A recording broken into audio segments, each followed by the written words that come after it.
Una adolescente de 16 años salió de casa como cualquier otro día, pero jamás regresó. Horas después, su cuerpo apareció dentro de una maleta abandonada en plena calle, a pocos metros del edificio de un hombre que había sido parte de su vida. Él desapareció sin dejar rastro, y durante casi 15 años el caso quedó suspendido en el tiempo, como una herida abierta que nunca cerraba. ¿Cómo logró huir tanto tiempo? ¿Quién lo ayudó? ¿Y qué ocurrió realmente aquella noche? Hoy vamos a reconstruir cada detalle de esta historia que estremeció a España y que, contra todo pronóstico, tuvo un giro inesperado más de una década después. Sacheli Díaz nació alrededor del año 2003 en Puerto Padre, un municipio costero de Cuba. Creció en un entorno marcado por las limitaciones propias de la vida en la isla, en un contexto donde las oportunidades eran escasas y el futuro muchas veces se percibía incierto. Desde muy temprana edad aprendió a adaptarse, a ser paciente y a sostener la esperanza de construir una vida diferente. Con el paso de los años, sus sueños y aspiraciones fueron tomando forma.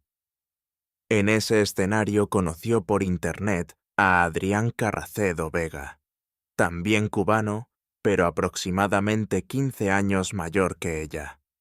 Para entonces, él ya residía legalmente en Estados Unidos, específicamente en el estado de Colorado. La relación comenzó a través de mensajes y llamadas que fueron generando confianza y cercanía.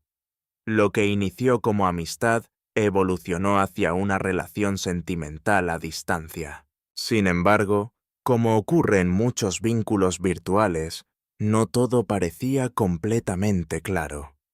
Con el tiempo comenzaron a conocerse aspectos de la vida de Adrián que, según se supo después, Sacheli no tenía del todo presentes en la primera etapa.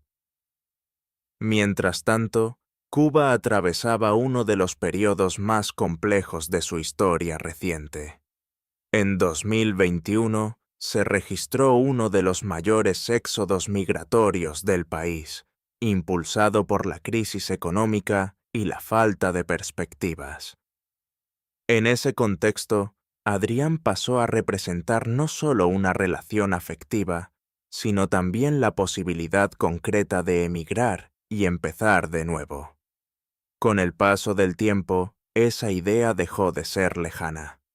Adrián la ayudó en el proceso para salir del país y, en junio de 2022, Sacheli llegó a Estados Unidos. A partir de ese momento, la relación entró en una nueva etapa. Dejaron atrás la virtualidad, formalizaron su vínculo y comenzaron a convivir en un entorno completamente distinto al que ella conocía. Pero lejos de su país y de todo lo familiar, los desafíos no tardaron en aparecer. Sacheli intentó adaptarse a la nueva realidad. Buscó establecer una rutina, conocer el entorno, hacer amistades y encontrar cierta estabilidad en medio de tantos cambios. Al mismo tiempo, la convivencia empezó a mostrar diferencias que antes no eran evidentes.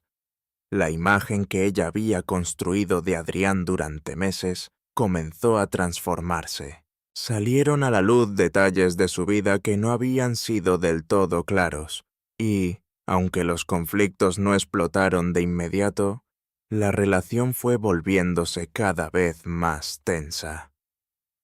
La diferencia de edad, el entorno social, el comenzar desde cero y las responsabilidades diarias fueron afectando el vínculo. Finalmente, Sacheli decidió tomar distancia y poner fin a la relación. Incluso llegó a bloquearlo en redes sociales, intentando cerrar definitivamente esa etapa. Así transcurrieron los meses hasta diciembre de 2023. Tras la separación, comenzó a reorganizar su vida. Buscó empleo, amplió su círculo social y exploró opciones para independizarse. Poco a poco parecía estar construyendo un nuevo comienzo. Llegamos entonces al sábado 30 de diciembre. En ese momento, Sacheli vivía con una amiga y salió temprano porque tenía una cita en un salón de manicura. Sin embargo, pasaron las horas y no regresó. Su amiga intentó comunicarse con ella en repetidas ocasiones, pero no obtuvo respuesta. La preocupación fue en aumento hasta que decidió acudir a las autoridades para reportar su desaparición. Mientras se realizaba la denuncia, esa misma tarde los servicios de emergencia recibieron una llamada urgente desde una zona residencial. Una persona que caminaba por el área solicitaba ayuda tras encontrarse con una joven gravemente herida en un callejón detrás de un complejo de apartamentos, cerca de los contenedores de basura. Lo que estaba ocurriendo en ese lugar marcaría un giro definitivo en esta historia. Según se comentó en la llamada al 911, la joven apenas podía moverse y su estado era crítico. La persona que la encontró explicó que ella intentó hablar con dificultad y que incluso alcanzó a decir que sentía que se estaba muriendo. Minutos después, cerca de las 3 de la tarde, policías y paramédicos llegaron al lugar y confirmaron que se trataba de una joven con heridas graves, provocadas por arma blanca. Poco después lograron identificarla. Era Sacheli, quien había sido reportada como desaparecida instantes antes por su amiga.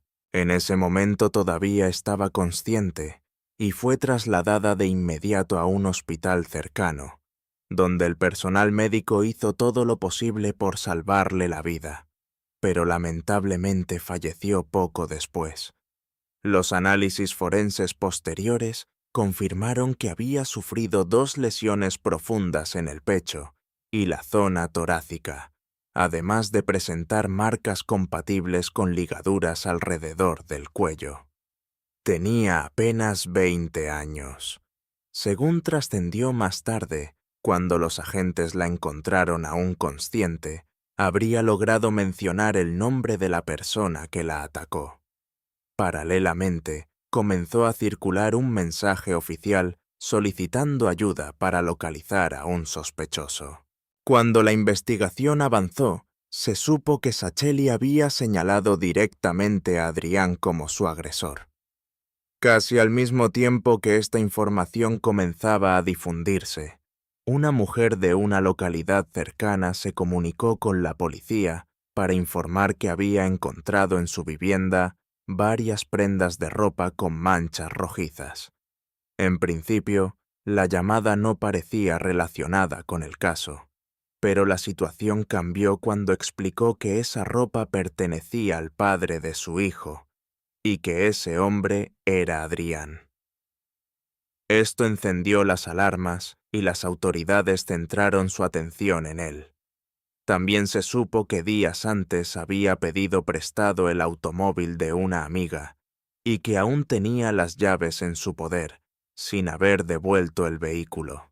Otra mujer, madre de un hijo de Adrián, declaró que sabía de la relación que él había tenido con Sacheli y la describió como aparentemente tranquila, aclarando que ella ya no mantenía un vínculo sentimental con él y que solo se comunicaban por asuntos relacionados con el niño. A partir de ese momento, Adrián fue considerado el principal sospechoso. Las autoridades desconocían su paradero, por lo que ubicarlo se convirtió en prioridad. Un tribunal emitió una orden de arresto por asesinato en primer grado y la búsqueda se extendió a nivel nacional. La policía difundió su nombre e imagen y ofreció una recompensa por información que ayudara a capturarlo. Mientras tanto, los investigadores comenzaron a reconstruir lo que habría ocurrido. Según la hipótesis inicial, Adrián habría interceptado a Sacheli cerca del salón de manicura, ya que conocía su rutina, la habría llevado por la fuerza hacia la zona residencial y allí la atacó antes de abandonarla en el callejón donde fue encontrada. La noticia impactó profundamente a la familia, que hasta ese momento no había sido notificada oficialmente. Más tarde, una mujer que se identificó como hermana de la joven declaró ante medios locales que no darían entrevistas y pidió colaboración para localizar al responsable. Con el paso de los días, personas cercanas señalaron que la relación entre Adrián y Sacheli habría estado marcada por conflictos y episodios de violencia. Según esos testimonios, la joven había intentado alejarse en distintas ocasiones, pero luego retomaba el vínculo, describiendo una dinámica inestable y poco saludable. Con Adrián prófugo y sin información clara sobre su ubicación, el caso comenzó a generar gran atención pública, especialmente en la comunidad donde residían. En ese contexto, los investigadores señalaron la posibilidad de que el sospechoso se encontrara en Texas con la intención de cruzar hacia México, ampliando aún más el operativo de búsqueda. Sin embargo, en ese momento las autoridades no tenían plena certeza sobre el paradero de Adrián. La incertidumbre aumentó cuando, horas después, fue localizado el vehículo que él había pedido prestado a su amiga. Dentro del automóvil, los investigadores encontraron indicios que lo vinculaban directamente con el crimen. En el guardabarros trasero, hallaron rastros biológicos y, además, en una de las manijas de las puertas había mechones de cabello oscuro, muy similares al de Sacheli. En el interior del vehículo, junto a la consola central, también fue encontrada un arma blanca de gran tamaño, de aproximadamente 68 centímetros de largo, con manchas rojizas que posteriormente fueron confirmadas como sangre de la joven. Con estos hallazgos, la Fiscalía formalizó nuevos cargos en su contra, se emitió una orden de arresto federal y la búsqueda se intensificó aún más. Asimismo, se informó que el teléfono de Adrián había sido rastreado en las inmediaciones del salón de uñas el día de la desaparición. A pesar de los esfuerzos, pasaron semanas sin resultados concretos, y esas semanas se transformaron en meses. Finalmente, en abril de 2024, 4 meses después del crimen, Adrián fue capturado. Tal como sospechaban los investigadores, había cruzado hacia México. La detención se produjo gracias a una investigación conjunta entre autoridades locales, organismos internacionales y cooperación entre países. Se estableció que también había ingresado de manera irregular a Guatemala y que se desplazaba por la zona fronteriza entre ambos territorios. Fue interceptado cerca de un paso fronterizo informal mientras intentaba movilizarse por el área. Tras su arresto quedó bajo custodia migratoria hasta completar el proceso de traslado. La noticia de su captura se difundió rápidamente y generó una fuerte reacción pública, con múltiples mensajes exigiendo justicia por Sacheli. Meses después, tras un juicio que se extendió por varios días, el tribunal dictó cadena perpetua sin posibilidad de libertad condicional, cerrando así un proceso judicial que había mantenido en vilo a la familia y a la comunidad.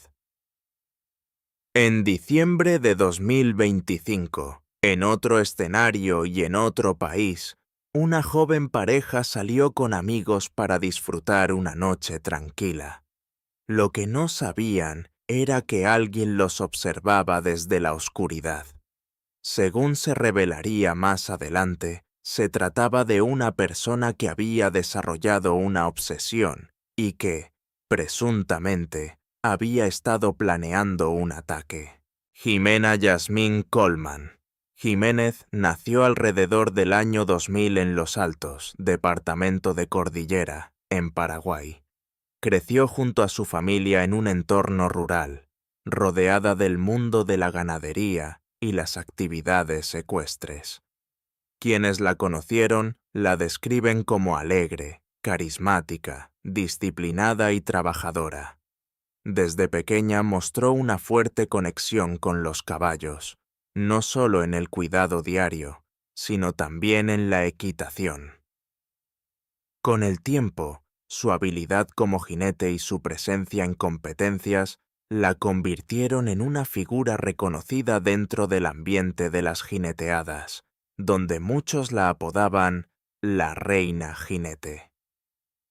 Siendo aún joven, comenzó una relación con Víctor Manuel Cabrera Valiente, oriundo de una ciudad cercana y también vinculado al ámbito ganadero. La diferencia de edad, más de 2 décadas, generó preocupación en su entorno familiar, especialmente por rumores relacionados con antecedentes judiciales del hombre por un caso ocurrido años atrás.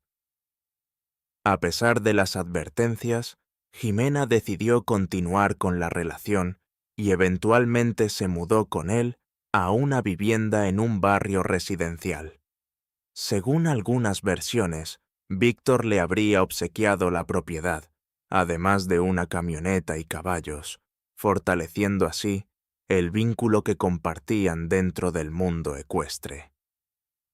Aunque al inicio la relación parecía estable, y Víctor se mostraba atento, con regalos y apoyo económico constante hacia Jimena, con el paso del tiempo comenzaron a evidenciarse actitudes de celos, control y conductas agresivas.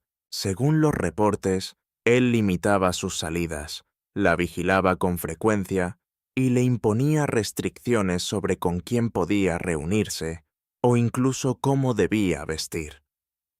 Lo que empezó como discusiones aisladas fue escalando hasta convertirse en una dinámica conflictiva que, meses después, incluyó episodios de violencia física. Ante esta situación, Jimena decidió poner fin a la relación. Tras la ruptura, ella permaneció en la vivienda que compartían y Víctor adquirió otra propiedad a poca distancia. Sin embargo, no aceptó la separación. De acuerdo con la información difundida, comenzó a llamarla de manera insistente, enviarle mensajes constantemente y presentarse en lugares que ella frecuentaba. A pesar del hostigamiento, Jimena, entonces de 23 años, estaba decidida a continuar con su vida. Tiempo después inició una relación con Celso Fabián López Rojas, de 29 años, también vinculado al ámbito de la ganadería. Celso, oriundo de Concepción y recientemente graduado como ingeniero agrónomo, era descrito por sus allegados como una persona trabajadora, tranquila y enfocada en su profesión. Existen versiones distintas sobre el punto exacto en el que se encontraba la relación entre Jimena y Celso en diciembre de 2025. Algunas indican que apenas estaban saliendo, mientras otras señalan que ya convivían. Lo cierto es que la noticia de este nuevo vínculo no fue bien recibida por Víctor. El 9 de diciembre se produjo una fuerte discusión que requirió la intervención policial. Jimena presentó una denuncia por maltrato y solicitó una orden de alejamiento, la cual fue concedida al día siguiente, prohibiendo a Víctor acercarse a su domicilio. Sin embargo, esa medida no fue respetada. El domingo 14 de diciembre, Víctor ingresó sin autorización a la vivienda de Jimena. En ese momento también se encontraba Celso. Según lo reportado, durante el incidente hubo amenazas y daños materiales. lo que evidenciaba una escalada preocupante de violencia. Más tarde, Jimena y Celso decidieron salir con amigos a un bar cercano para despejarse. Permanecieron allí hasta aproximadamente la 1:30 de la madrugada del 15 de diciembre, y luego regresaron a la casa sin notar nada inusual. Horas después, en la mañana, la madre de Jimena intentó comunicarse con ella sin éxito, algo que le resultó extraño debido a la cercanía que mantenían. Con el paso de las horas y sin respuesta, alrededor de las 3 de la tarde, decidió acudir personalmente a la vivienda. Al ingresar, encontró a Jimena y a Celso sin vida. Pese al impacto, logró dar aviso inmediato a las autoridades, que acudieron al lugar para realizar el procedimiento correspondiente y recolectar evidencias. En la escena se hallaron casquillos de arma de fuego y los teléfonos móviles de ambos.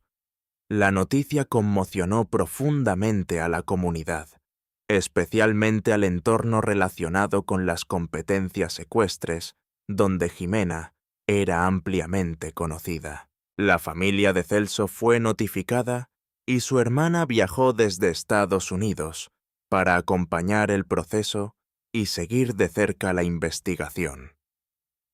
Desde un primer momento, las autoridades consideraron a Víctor como principal sospechoso, dado el antecedente de la orden de alejamiento.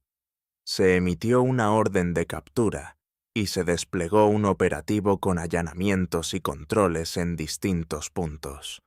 Sin embargo, en las primeras horas no se logró ubicarlo. El caso rápidamente se difundió en medios de comunicación y redes sociales, generando gran repercusión pública.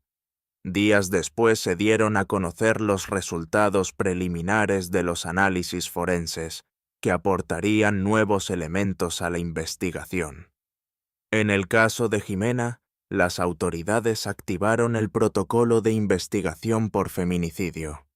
Se tomaron muestras de ADN debajo de sus uñas y se realizaron distintos peritajes. El informe preliminar indicó que presentaba 5 heridas de arma de fuego, 2 con orificio de entrada y salida y 3 proyectiles que permanecieron en el cuerpo. Las lesiones se localizaron en el tórax, el brazo, el pecho y el rostro, con trayectorias diversas, lo que sugiere que pudo haberse estado moviendo durante el ataque. La herida en el brazo fue considerada compatible con una posible acción defensiva.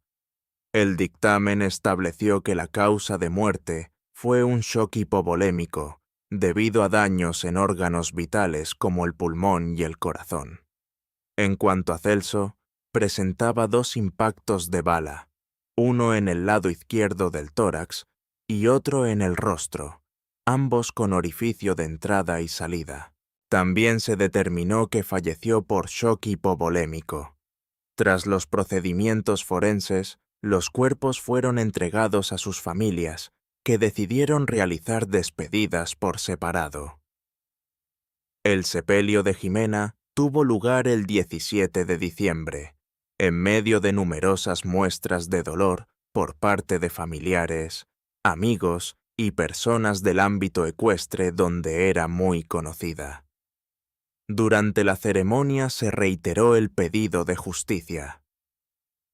El funeral de Celso se realizó en un acto más privado y días después fue sepultado en un cementerio cercano a su lugar de origen.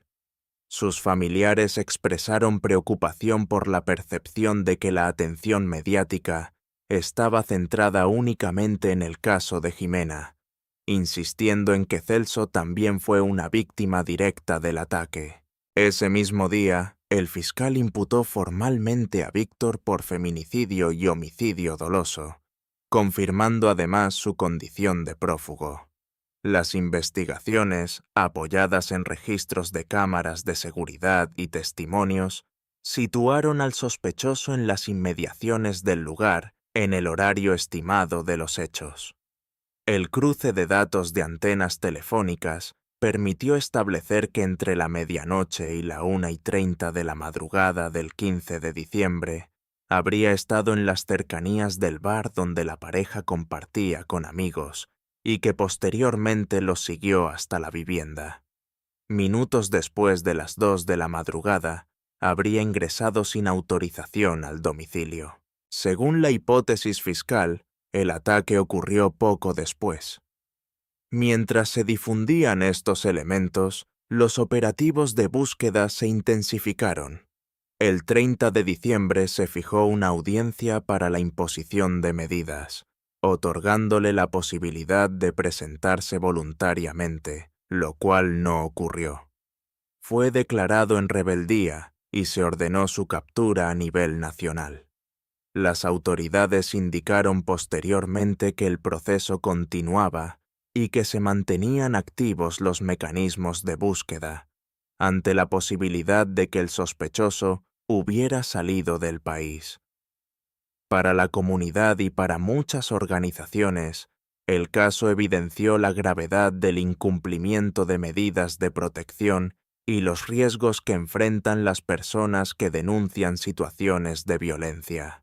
En otro caso, que también generó gran impacto, se difundieron imágenes de la detención de un hombre que había permanecido prófugo durante casi 15 años.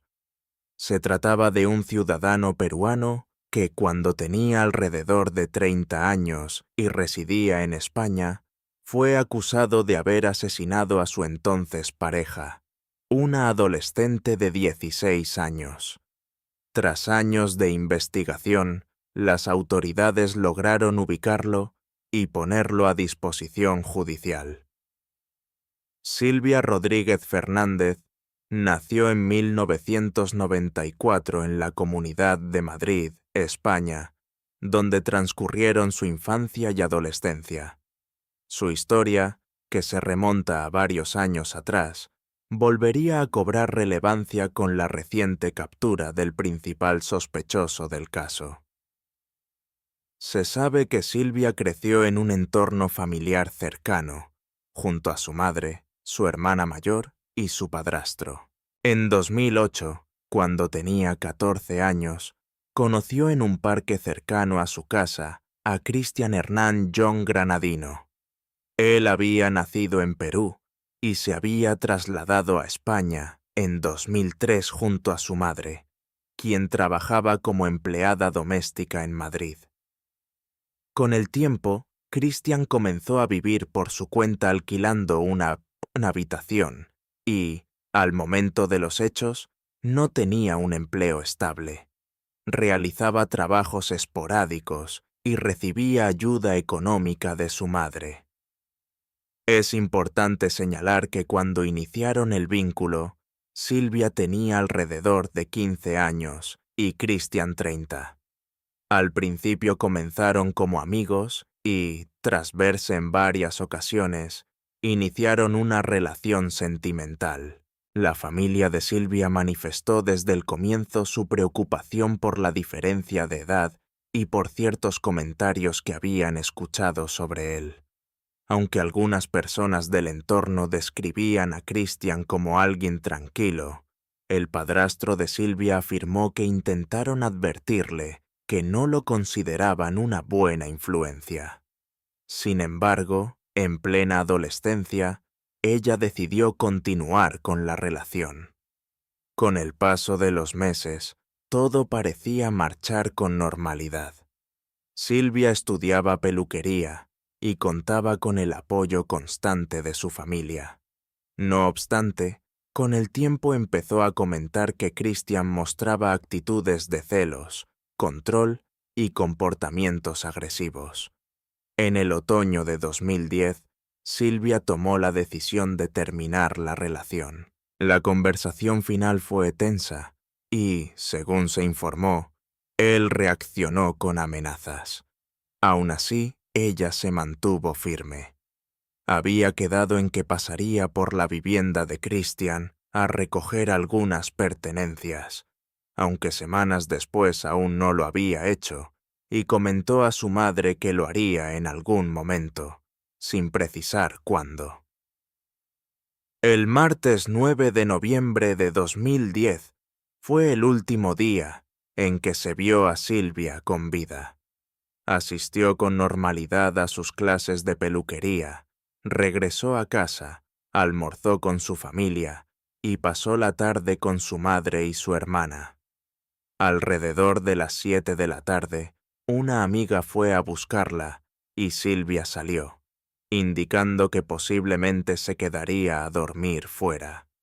Por esa razón, su familia no se alarmó de inmediato cuando no tuvieron noticias suyas esa noche. La situación cambió al día siguiente, el 10 de noviembre, cuando un hombre que caminaba por la calle encontró una maleta verde junto a un contenedor de basura. Al notar su peso, decidió abrirla y descubrió en su interior el cuerpo de una joven. De inmediato avisó a las autoridades. En el lugar se constató que el cuerpo había sido desmembrado y que presentaba características que permitieron avanzar en la identificación. Poco después se confirmó que se trataba de Silvia, de 16 años. Mientras los investigadores iniciaban las diligencias correspondientes para esclarecer lo ocurrido, la familia fue notificada de la trágica noticia. Cuando la familia de Silvia acudió ante las autoridades, el impacto fue devastador. En un primer momento, se aferraron a la esperanza de que pudiera tratarse de un error en la identificación, pero poco después confirmaron que el cuerpo hallado en la maleta era el de ella. Se les informó que los análisis forenses definitivos tardarían algunas semanas, aunque más adelante se confirmó que la causa de muerte había sido un profundo corte en el cuello. La noticia se propagó rápidamente y generó una fuerte conmoción. La madre y la hermana de Silvia optaron por no hablar ante la prensa. Fue el padrastro quien asumió la vocería pública, mientras otros familiares comunicaban los detalles del velatorio y la despedida. Desde el inicio, las sospechas se dirigieron hacia Christian. La maleta había sido encontrada a escasos metros del edificio donde él residía, y algunos testigos afirmaron haberlo visto trasladando un objeto similar. Además, la investigación suele centrarse primero en la pareja o en el entorno más cercano de la víctima. Con antecedentes de una relación marcada por conflictos y denuncias de maltrato, Christian pasó a ser el principal foco. Sin embargo, cuando los agentes acudieron a su vivienda, ya no estaba allí. La persona que le alquilaba la habitación declaró que se marchó apresuradamente, alegando que debía viajar a Perú por la supuesta enfermedad grave de un familiar. A partir de ese momento, se inició una investigación exhaustiva sobre su entorno y antecedentes. Aunque no constaban registros penales formales en España, se recopiló información sobre su situación laboral inestable y su dependencia económica. También surgieron referencias a vínculos con determinados grupos juveniles, donde era conocido por un apodo, aunque sin confirmación oficial de actividades delictivas. Paralelamente, familiares y amigos de Silvia aportaron detalles sobre la relación, señalando episodios de violencia y la decisión firme de ella de no retomar el vínculo. Las pruebas de ADN reforzaron las sospechas. Se identificaron rastros genéticos de Christian en el cuerpo de Silvia, lo que resultó relevante considerando que llevaban días sin verse. Esto apuntaba a que él pudo haber sido una de las últimas personas en tener contacto con la joven. Con estos elementos, se solicitó una orden de búsqueda y captura internacional. La presión mediática aumentó y el padrastro de Silvia continuó reclamando justicia públicamente. Aunque se contemplaron hipótesis sobre posibles cómplices, no se confirmaron indicios concluyentes en ese sentido. El tiempo pasó sin avances visibles, días que se convirtieron en semanas, luego en meses y finalmente en años. El caso permaneció abierto, con notificaciones internacionales activas y difusión periódica de la imagen del sospechoso, pero sin resultados. No fue hasta diciembre de 2024, 14 años después, cuando las autoridades decidieron reimpulsar la investigación ante la cercanía del plazo de prescripción. Se incluyó a Christian en listados de fugitivos prioritarios y se difundió una proyección actualizada de su apariencia. Además, se fortalecieron los canales de cooperación internacional, centrando la búsqueda en países iberoamericanos. Las indagaciones posteriores apuntaron a que podría estar residiendo en Lima, bajo una identidad falsa, y trabajando en una empresa del sector alimentario. A comienzos de diciembre de 2025, se ejecutó un operativo conjunto. El 5 de diciembre, agentes peruanos lo interceptaron en su lugar de trabajo. Aunque intentó identificarse con un nombre distinto, las autoridades ya contaban con información que vinculaba esa identidad con el prófugo buscado. Horas más tarde se confirmó oficialmente que el detenido era Christian, requerido por la justicia española por el asesinato de Silvia cuando ella tenía 16 años. La detención marcó un punto de inflexión tras años de incertidumbre para la familia. Aunque el proceso judicial y los trámites de extradición pueden extenderse debido a procedimientos legales y administrativos, el hecho de que el principal sospechoso esté bajo custodia representa un avance significativo. El caso continúa su curso en el ámbito judicial, mientras los allegados de Silvia esperan que finalmente se haga justicia. Si quieres conocer cómo un prófugo logró ocultarse durante 15 años y qué error terminó delatándolo cuando nadie lo esperaba, quédate hasta el final de este video, porque esta historia no solo habla de un crimen, sino de una búsqueda incansable por justicia que estuvo a punto de quedar en el olvido.